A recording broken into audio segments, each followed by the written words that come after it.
আপনি মানেন আর না মানেন, কিন্তু আপনাকে একটা কথা মানতেই হবে। পৃথিবীর সুখ, শান্তি এবং সমৃদ্ধি এর পিছনে কিন্তু মূল আমরাই কিন্তু বাধা প্রদানকারী। কারণ আমরা চাই না আল্লাহ পাক আমাদেরকে যে সুখ, শান্তি, সমৃদ্ধি দিয়ে আমাদেরকে দুনিয়াতে পাঠিয়েছেন সেটা আমরাই চাই না। কারণ যেই রব আমাকে সৃষ্টি করেছেন তিনি ভালো করে জানেন কোনটাতে কল্যাণ, কোনটাতে অকল্যাণ, কোন পথে গেলে ভালো, কোন পথে গেলে খারাপ আমার জন্য।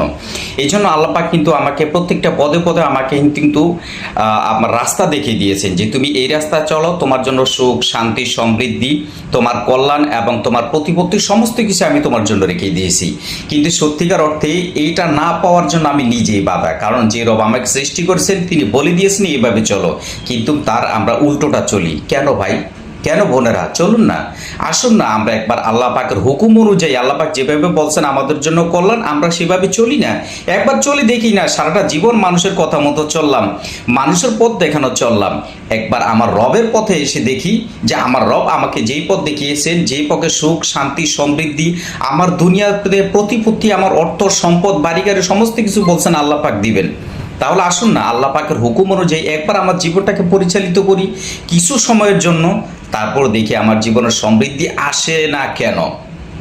তাহলে আপনি কিন্তু বুঝতে পারবেন।